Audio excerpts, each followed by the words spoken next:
what Fabian just said, that this unclear signals coming from Washington in recent months, of course, it creates a very different perspective for the deterrence in Europe in total.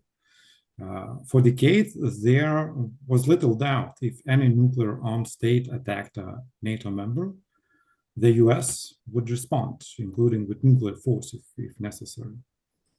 And that assumption is the ground of the entire transatlantic security architecture. It gave smaller NATO countries confidence as well, and it gave adversaries the most efficient deterrence.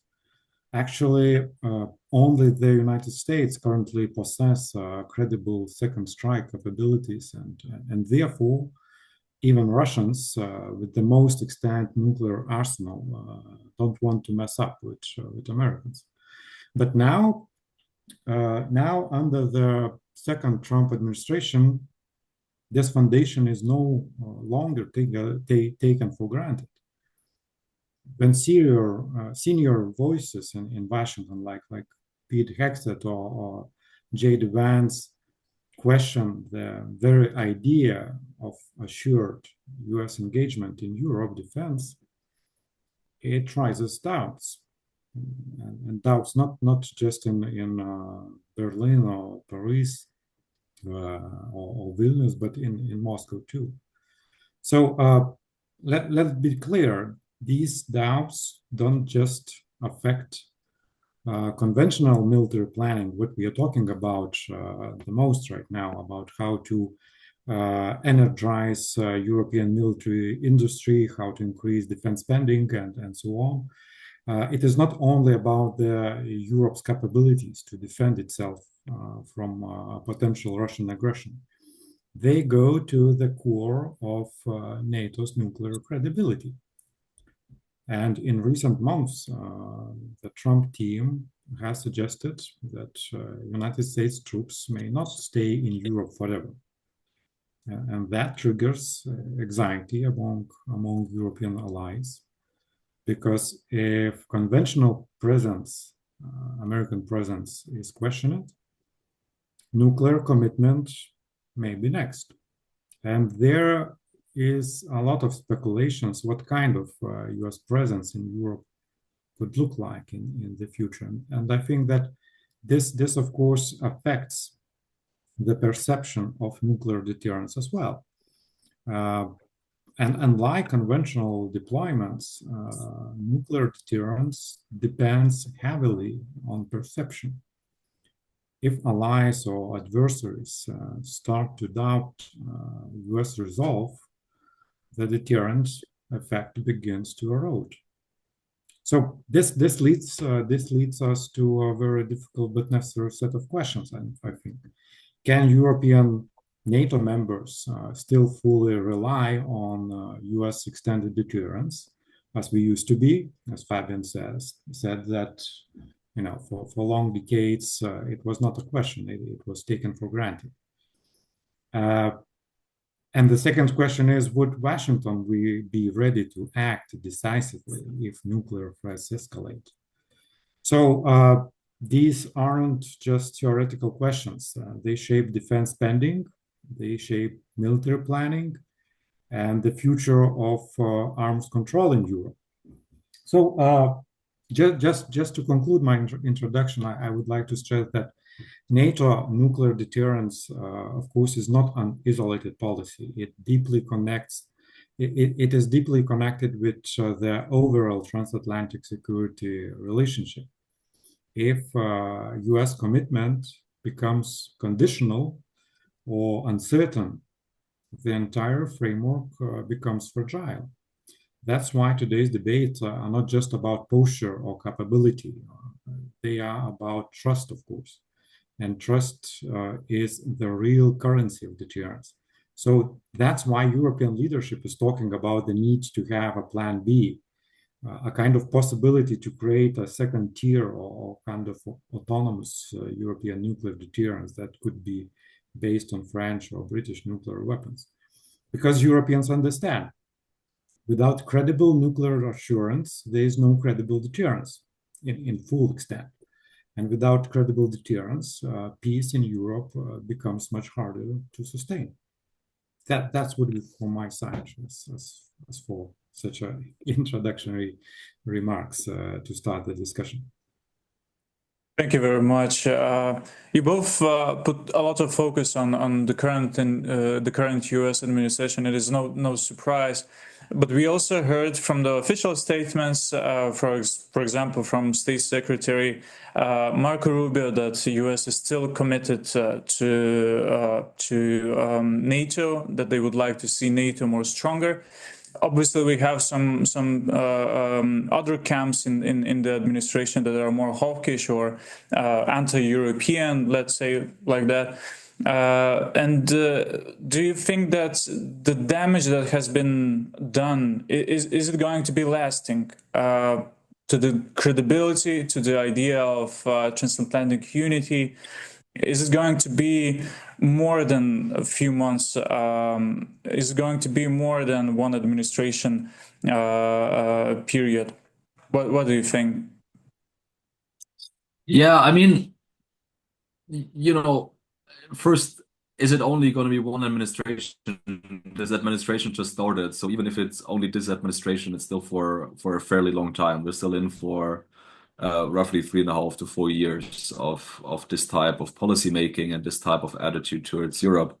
I think the big issue is just this uncertainty. And I mean, especially when it comes to nuclear deterrence, but also just conventional war fighting in Europe, there is a high threshold here for Americans, in the sense that, when do they get involved?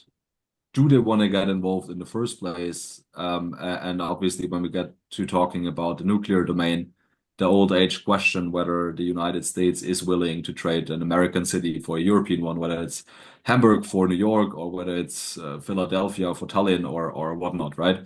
And I think this uncertainty is looming extremely large, and I think decision makers do right to err on the side of pessimism, and be very, very cautious in what they expect of the American decision makers. I mean, with Trump, for me, it really appears that his strategy is moving in the direction of the last person he spoke to in the room, right? And this just then depends. Is the last person someone in the room who speaks to European interests or against?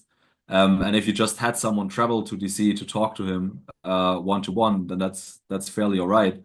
But we have to just understand that most of the time he's surrounded by people from inside his bubble, and I think most of them are fairly anti-European or anti-becoming involved in anything that's going on in Europe. So, right, I would hope that our decision makers assume that this worst case scenario where the United States is out permanently or temporarily, but at least for this administration, that this sentiment prevails, right? And if they're not, if we're positively surprised, then that's better. But I want us to get prepared for the case that we have to be able to defend ourselves without assistance from the United States. And this is, of course, a large task for us to prepare for.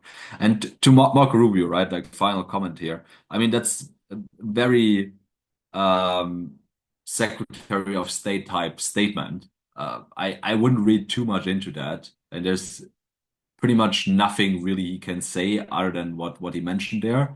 I think if you look closer at what Trump has mentioned and his advisors and the general sentiment coming from the US administration, I would give more weight to those actions and how Trump has spoken about Europe than like this individual statement of Rubio, which I believe is just red protocol at this point.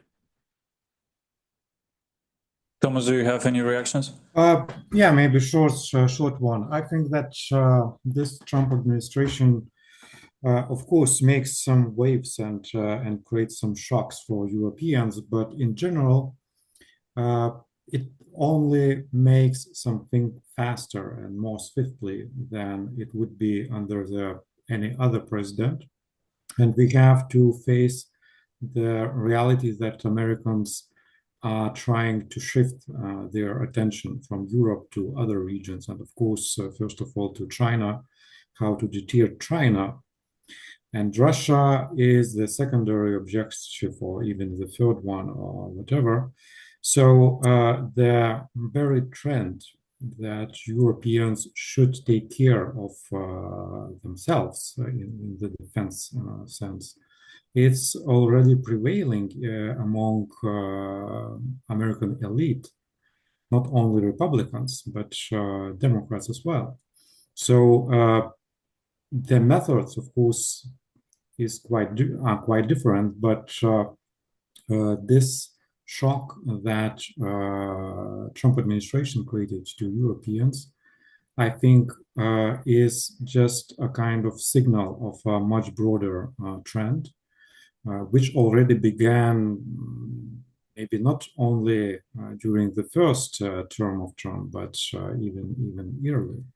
So we have to move fast, and this political situation right now, of course, makes also some kind of positive benefits for European leadership, just to accept the need, how to react right now, how to transform the European security architecture, having in mind this longer term trend that Americans, sooner or later, will shift their attention, maybe not entirely, but in quite a reasonable extent, to other regions. And Europe should be more responsible for its own security.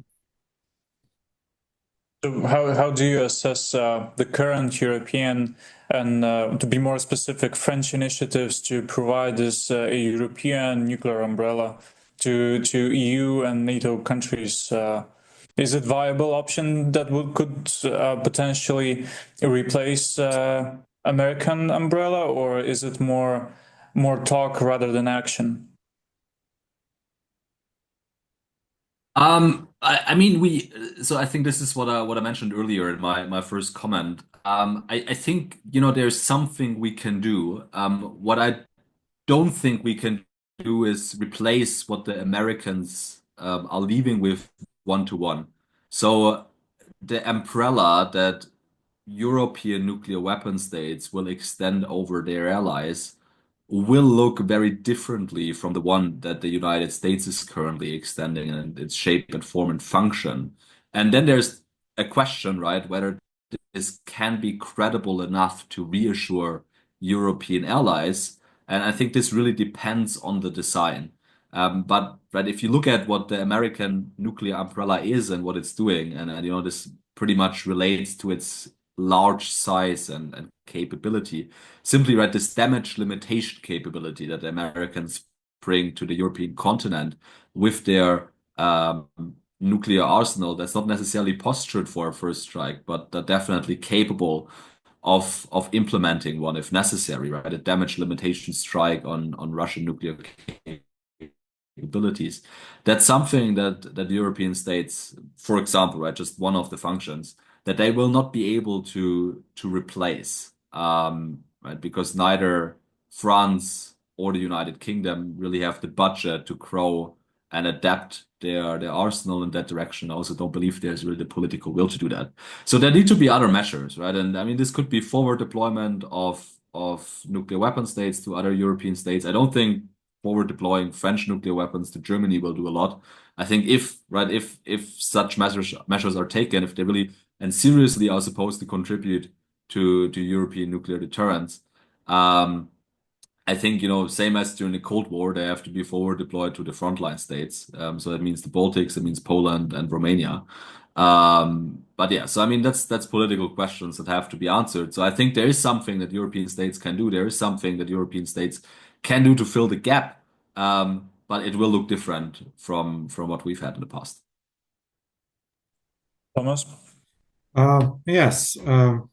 In my view, of course, politically,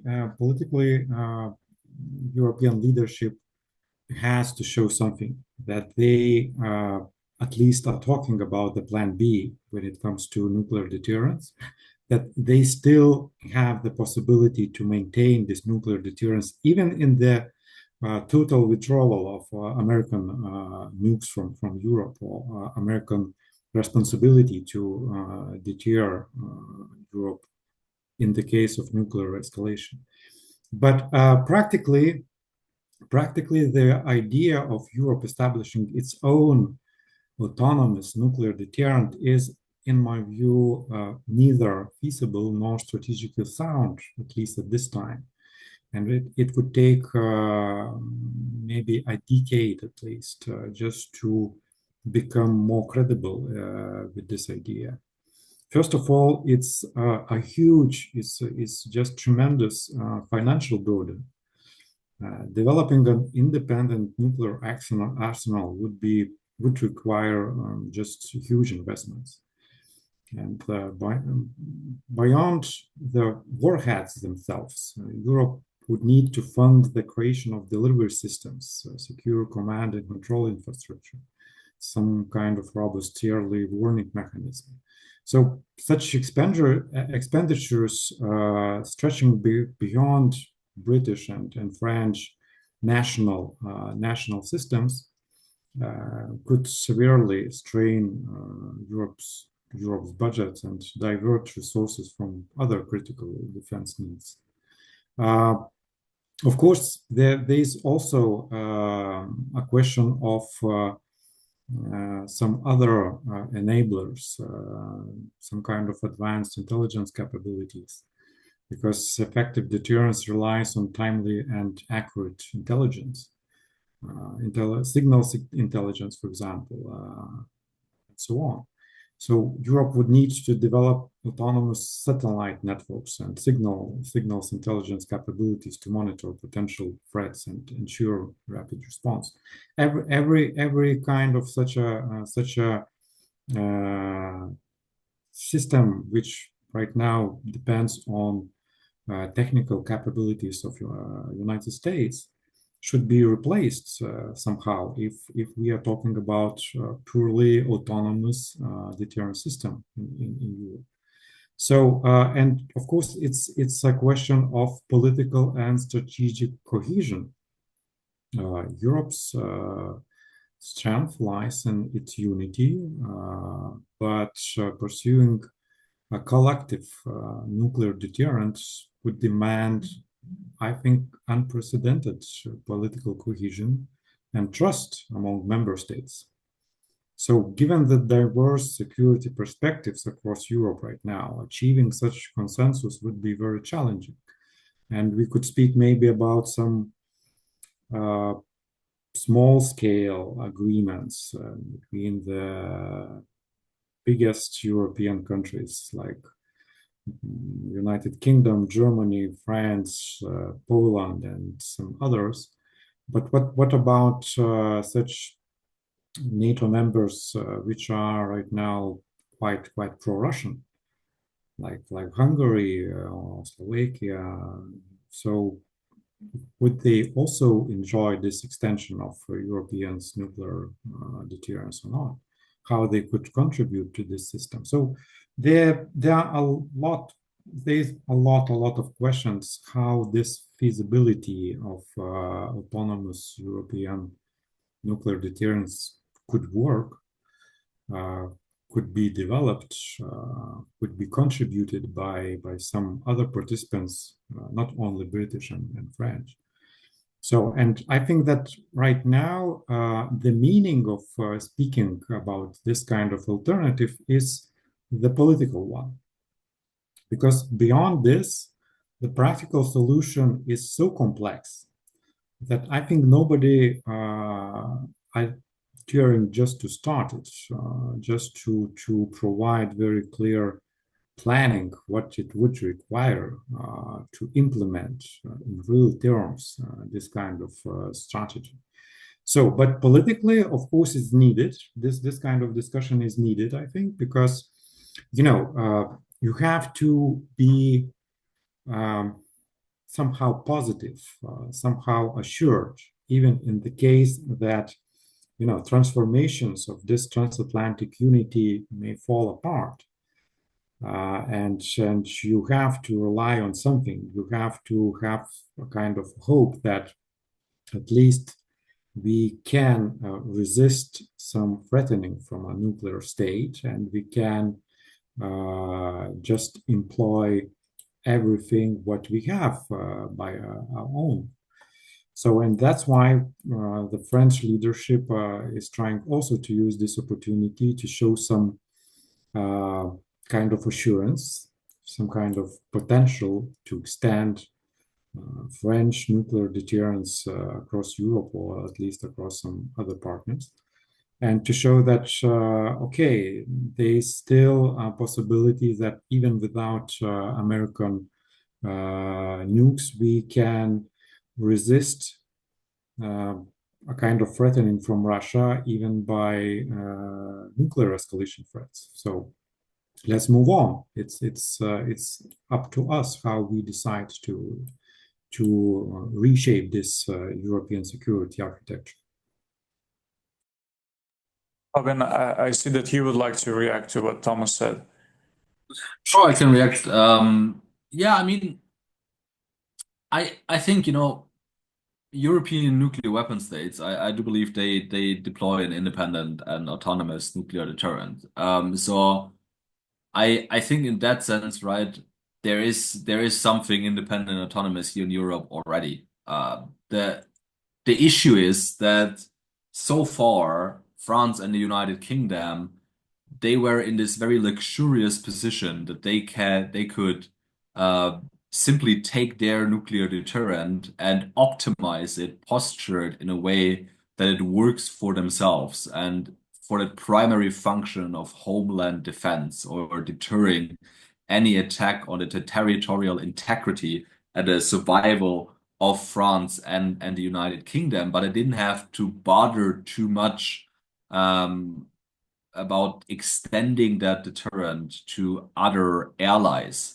So, and I think that's the core issue that we're at right now, is that the French and the British nuclear deterrent, I mean, the French more so than the British one. The British one has a bit more operational issues, but I think by and large, the French and the British nuclear deterrents, they are survivable, they are capable, and they are fully up to the task of defending the homeland territories of France and the United Kingdom.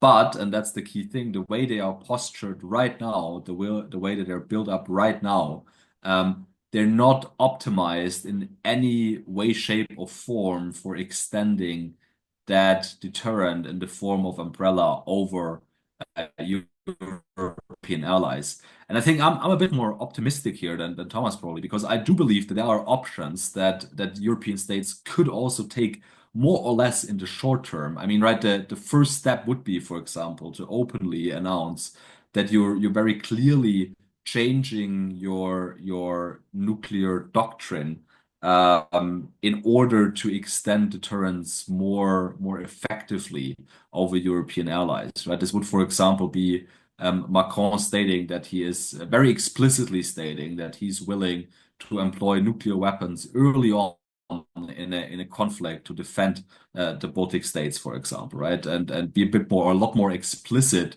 than what he's currently doing when he references European vital interests and them being covered by France's nuclear deterrent. I don't think, right, that's not credible enough at all, and I think a lot more has to come there, and they can do it. And then the next step would be, to see how you can, in terms of capabilities, adapt those doctrines and those postures. And I think here for France especially, and it's a lot harder for the United Kingdom, but France could theoretically do that within, I think, 1 to 2 years if they would invest in some type of crash program, come up with a low yield nuclear warhead, right? Increase your flexibility of your nuclear deterrent.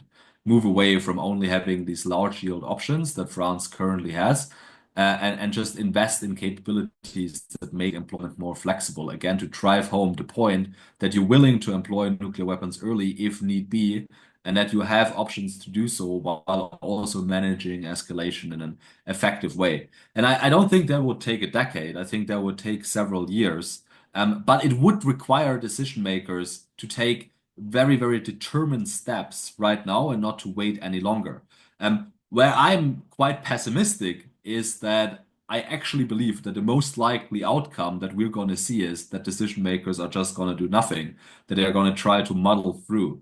So not going to take decisive steps in the one or the other direction. And instead, they're basically sticking with what they're having right now, hoping the United States comes back or is not leaving too far, and see where things go as decisions take place. And I think that's very, very dangerous because I do believe that things have to change. Our nuclear deterrence in Europe have to be adapted. We can do so, but it will require the political willpower, which unfortunately I'm not necessarily seeing.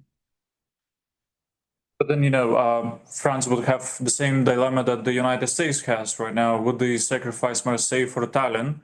As you mentioned, would the Americans sacrifice Philadelphia for Riga?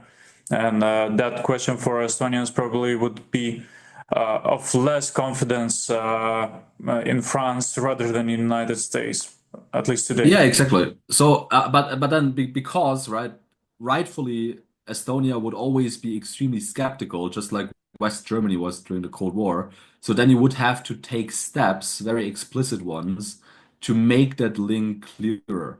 And one way to do that would be to forward deploy French nuclear weapons to Estonia, not to Germany, but to Estonia, right? Or more French troops to Estonia. So you would have to take measures to make this extended nuclear deterrent credible. And that's what I said. This requires a lot more than simply Macron going on a stage or talking to journalists and saying that there are vital European interests covered by the French nuclear deterrent. That's not nearly enough, and that's not right. That will not be believed by Baltic decision makers, and it shouldn't be. So if Macron is serious about it, then he has to put actions where his words are and adapt and move the French nuclear deterrent in a specific direction. Fabian, could you just please very quickly for the audience, also for me, just remind us what type of nuclear deterrence France and UK has right now? I think that Sure. France has submarine-launched missiles and air-launched missiles.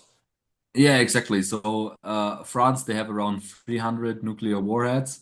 Most of them are deployed on submarine-based intercontinental range ballistic missiles, of which at least one is always at sea.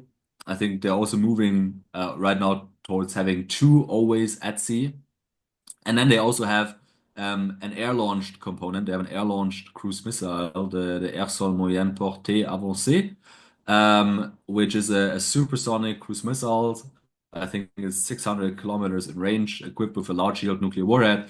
And that weapon system is really only supposed to act as a last warning to your opponent. So if vital French interests are at stake and are becoming increasingly threatened, basically French doctrine foresees to launch one or maybe several of these air-launched cruise missiles to signal to the adversary that thresholds have been crossed.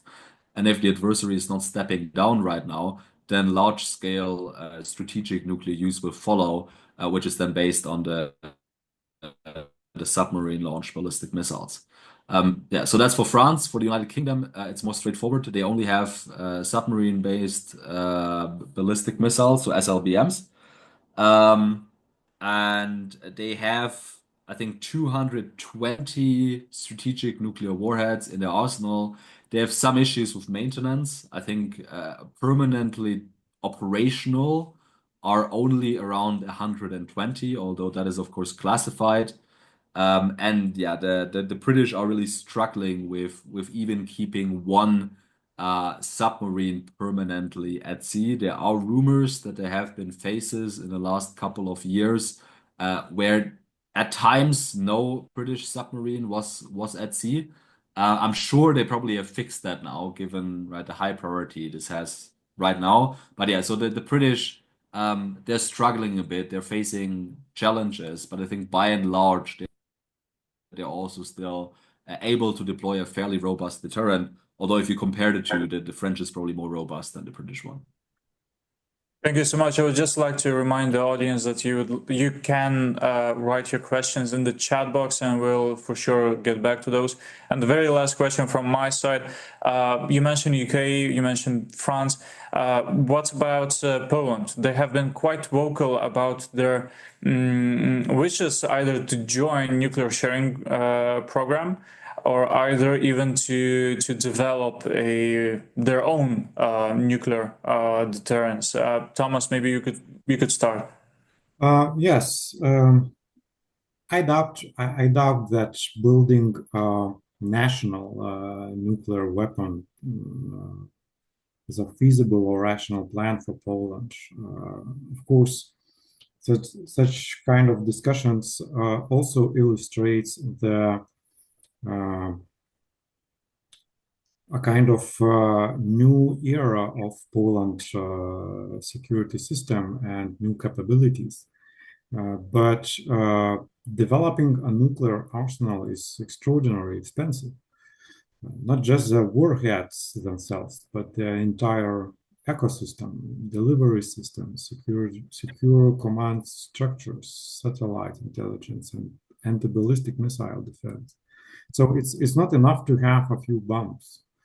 You need to survive a first strike to make deterrence credible. That means building space capabilities, autonomous early warning systems, and second strike capacity, all of which would consume Poland's military budget for decades, I think. So even for the richer states, starting an independent nuclear program today would be strategically risky and economically irrational task. And for Poland, it would mean weakening its conventional forces and political standing, maybe, without guaranteed security gains.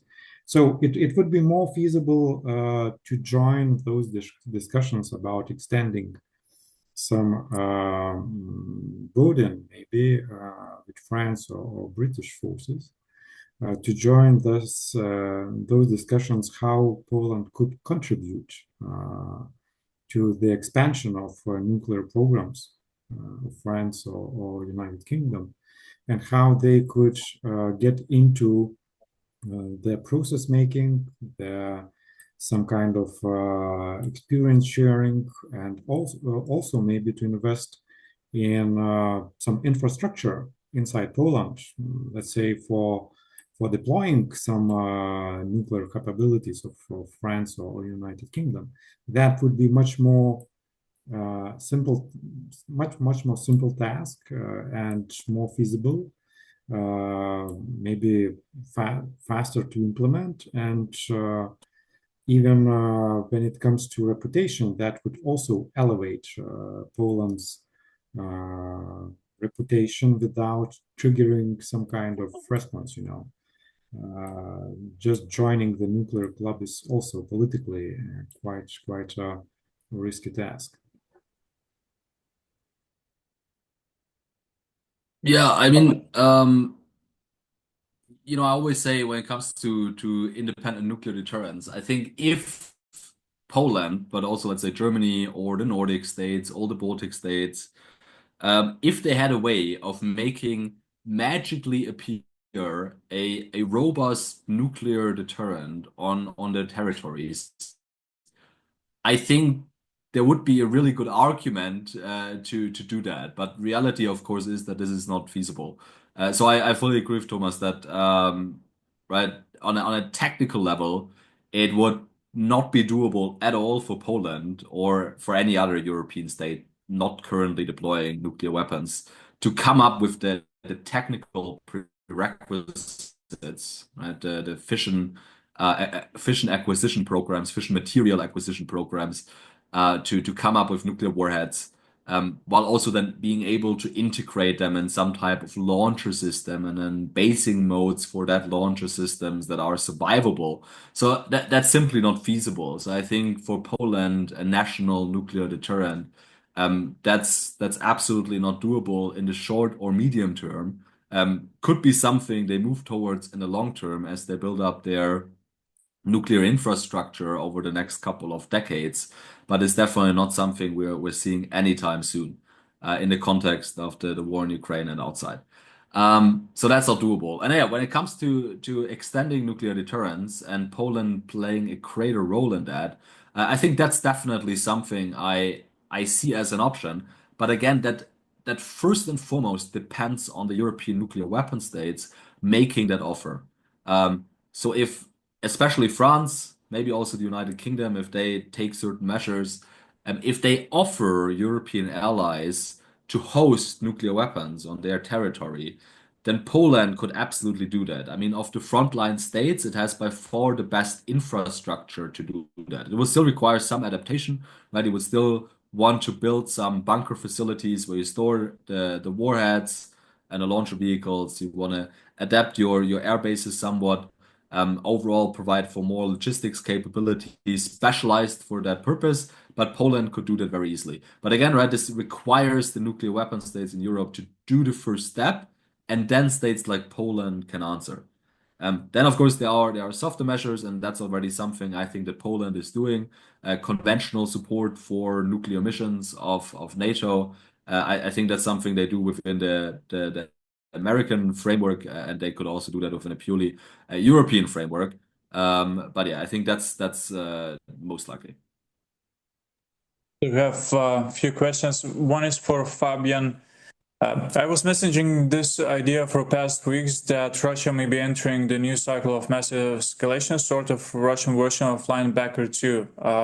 It was a massive US bombing campaign in Vietnam War. But not only conventional. Given US willingness to disengage from negotiations, given European mostly rhetorics only and reluctance to take significant actions, what are your thoughts on Russian escalation on nuclear dimension in echelon manner, from say nuke test demo in Novaya Zemlya, atmospheric test or a test in the Black Sea area, a tactical demonstration use on frontline in little to inhabited areas, consequences, implications, political fallout in the other parts of the world, desirable specific responses versus likely response? Sure. Yeah, no, it's a great question. Unfortunately, I think we have to start with the fact that the war is not going great for Russia, but it's also not going terribly bad. So I don't think they are seeing themselves in a position where they have to take, such an extremely risky gamble as nuclear employment, whether it's just the nuclear test, whether it's a demonstration strike, whether it's tactical nuclear employment against a frontline target or against some type of counter-value target, which of course would be a lot more escalatory. But I think by and large, Russia right now believes that the potential costs of nuclear use outweighs significantly the potential advantages that they could derive by employing nuclear weapons. Again, whether it's just for demonstrative purposes or for more effects on the ground. And that's simply right. The moment Russia goes nuclear, it's basically the entire international community uniting against Russia, or at least that's what they have to fear. And that then also includes India and China, right? Two key supporting states that have made very, very clear to Russia that they're not interested in escalating nuclear rhetoric and definitely not interested in Russian nuclear use. And I think they would heavily push back. Or at least, right? And I mean, that's the core of deterrence, right? You don't require certainty that this would happen, but I think the odds are high enough that Russian decision makers believe that there is a very real chance that the international pushback would be so severe that after nuclear use, they would be in a way worse position than before it. So that's why I believe that Russia right now is still not going to, or the likelihood of Russia employing nuclear weapons, let's phrase it like that, it's not zero because, right, I don't have a crystal ball. I can't 100% predict that they're not going to use nuclear weapons. But I think it's extremely, extremely low simply because Russian decision makers, they're capable of performing a cost-benefit analysis. And I think, right, even though you can still be wrong, right, rationality is not always without flaws. I mean, decision makers act based on emotions and flawed assumptions at times. But I think when it comes to this issue of nuclear use, I think the cost benefit analysis is so blatantly clear that right now no Russian decision maker is deliberating that seriously. And I think that's the case with the United States fully in Europe and also without the United States. I mean, it would be nicer to have the Europeans still in. I think what Biden did in 2022, when he very credibly signaled that Russian nuclear use would result in an American military response, I think, right, this really served as reinforcing this deterrent threat. But I think even without that, even simply looking at the reputational, political, economic costs that Russian nuclear use would bring, I still believe then it's extremely unlikely that they would move in that direction. So Russian nuclear use is one of the few things I'm not worried about too much right now. I'm much more worried about what's going on at the conventional level and Europe's general inability to support Ukraine to the extent that is needed, and also to drive European rearmament at the speed that it is required. But what do you think about possible demonstration use of nuclear weapon, for example, in remote places like Novaya Zemlya?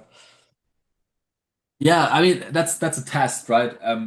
Like a nuclear test. I mean that already that. So right, let's do the cost benefit analysis quickly. What would Russia get from it? What would be the benefits? It would signal to the world that it is willing to do a nuclear test inside its own country. It would have zero effects on Ukraine, absolutely nothing.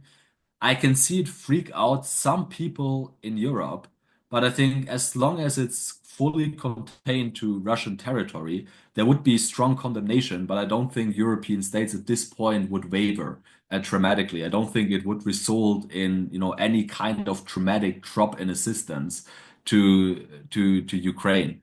And then the negatives, right? The disadvantages are that Russia has basically broken a very long nuclear taboo, at least when it comes to the P5 nuclear weapon states, right? This tacit agreement that we're not going to test nuclear weapons anymore. It's just not something we're doing. You're heavily antagonizing India and especially China in that moment, something you really don't want to do. As well as all the states in the global south that are kind of like, either neutral or a lot of them are on your side. The moment you do a live nuclear weapon test in your territory, I think that's a lot less certain. So even just a nuclear test on Russian territory, I think here the the advantages, the benefits that you would derive, they're very slim and very contingent, while the costs are very, very clear. And I think that's why even this scenario is rather remote. At least right now, if things turn right in the war, and if Russia is starting to lose a lot more clearly, then this calculation may shift. But the way that the war is going right now, I don't see the Russian decision makers having to make such a gamble. I think that would be crazy, and I don't think we're gonna see that. But they used to show their disappointment, for example, when they used the Oreshnik intercontinental ballistic missile as a reaction to some changes in how Ukrainians could use ATACMS missiles. But yeah, I would most likely agree with you. Thomas, do you have any? Sorry, Can I really quickly say one thing? Oh, sorry, really quickly one thing on Oreshnik, because I think it ties very well in with this. I think Oreshnik, right, it's a dual capable missile, and it is employing MIRV technology. MIRV technology has so far been almost exclusively associated with nuclear weapons. And so employing a MIRV conventional dual capable missile, that's the closest they can get to a credible nuclear signal without antagonizing their partners and allies. And I think that was very, very calculated on the Russian side. And I think it also very clearly shows the boundary that they have set. Because I mean, what they could have also done is take out a nuclear warhead, for example, from their storage sites, put that on an Iskander and parade around that missile, right? That would be a very credible nuclear threat. but they're not doing that because even that, the cost of sending such a credible nuclear signal is already very, very high, and they don't want to risk that. Sorry, Thomas, over to you. Thomas, I just maybe just to say a few words that I'm totally agree with such calculations by Fabian about costs and benefits for this kind of escalation. And I think that right now the political game Russia is playing right now with Americans about all these ceasefire, peace agreements, and everything related to them is the most important game right now. And having such a benefit when it comes to the relationship with Trump and using this relationship in its benefit for Russia, I think it's right now it's the most important task, and leaving behind all the escalatory moves which could deteriorate this benefit, this relationship with Trump administration. So I also would say that nuclear escalation right now it's very, very of low probability. But of course, if Russia began to lose something in Ukraine strongly, that calculation could change, of course. We have a few more questions. One question is to regards how would Scotland seceding from the Great Britain affect British nuclear deterrence, especially as UK's bases are based in Scotland? Yeah. Thomas, do you want to go first? Well, of course, this kind of scenario would be very challenging for United Kingdom, and of course, it would depend how this secession would be successful, or in which form. I suppose civilized nations like Scotland and United Kingdom would find a way how to make this process the most, at least harmful for both nations, including security issues. And I suppose that even the political will would be such to secede from United Kingdom. A lot of bilateral agreements, starting from economic and ending with security agreements, would be necessary to lead this kind of process. And I suppose that in this case, it could be quite possible just to leave for some very long time the ability for British Army to use those military infrastructure objects like nuclear shipping ports. And I think that both nations would solve, in one way or another, would solve this kind of issues. I fully agree with that. Yeah, I fully agree with that. I think there would be bilateral treaties. There would be some type of bilateral agreement that can be found. I think for the United Kingdom, the real challenge is in its overall nuclear weapons enterprise, especially its ability to retain the capacity to manufacture and maintain nuclear warheads. This is something where a lot of the expertise from the Cold War has been lost because people have retired and the British government has not made sufficient effort to retain the expertise and train a new cohort of nuclear warhead engineers. And this is something that they're currently trying to rebuild. And I think that's the bigger challenge that they're facing. Whereas I think, right, what Thomas said, essentially, this is the issue with Scotland. That's a bilateral affair between governments that I think can be solved rather easily. While the real challenge when it comes to the British nuclear arsenal is found within the overall enterprise of the nuclear weapons industry. We have one last question in regards to current NATO nuclear arsenal with B-61 bombs or MK-12s. Would you think those systems are still credible as being delivered by, for example, F-35s in today's world, where we see cruise missiles and other precision systems deployed quite massively? Maybe Fabian. Yeah, I mean they're not credible.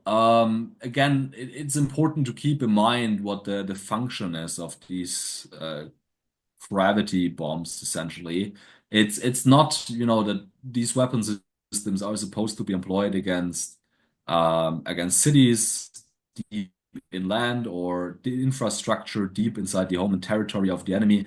They're also not supposed to be used, as precision capabilities against frontline targets. Their primary purpose is to also signal to the adversary that thresholds have been crossed, and that if the enemy doesn't step back right now, that further nuclear use, including at the strategic level, becomes feasible, becomes an option. Right? So basically, this escalate to de-escalate, right? What we very often talk about in the Russian context. This has been the key purpose of American forward deployed nuclear weapons since the late 1960s in Europe, right? This is when NATO stepped away from a nuclear warfighting doctrine, at least primarily, right? And when the Kennedy administration, when they determined that this is not very feasible, that's too expensive, that's too dangerous, and then in the late 60s and 70s moved towards this warning shot posture, essentially, right? I mean, NATO retained lots of nuclear capabilities throughout the Cold War in Europe, especially in West Germany, that were supposed to fill a warfighting role, right? Shoot or conduct a nuclear war with Russia, including at the non-strategic level. But when it comes to forward deployed nuclear weapons, their primary purpose was always just as a signaling capability, as a de-escalation tool by telling the adversary that with this employment, we're signaling to you the thresholds have been crossed, you better step down, otherwise things may get out of control. And that's still the purpose of these weapon systems today. And I think they're fully up to the task, right? I mean, yeah, an F-35 can probably deliver that weapon system somewhere where it can land and where this signal can be sent to the adversary. I would like to have more capabilities, right, for other functions, right? I would like to have more capabilities in the NATO nuclear arsenal when it comes to, right, what happens when the adversary doesn't step down, when the adversary also escalates, when the adversary moves to the non-strategic nuclear level and we're going tit for tat. I think that's something where we need more and better capabilities in NATO, and that's something where it's going to be really difficult without the Americans. But just for the signaling tool, right, that the American forward deployed nuclear weapons represent, I think for that purpose, the B-61 and the B-12 are perfectly fine. And very last question from my side.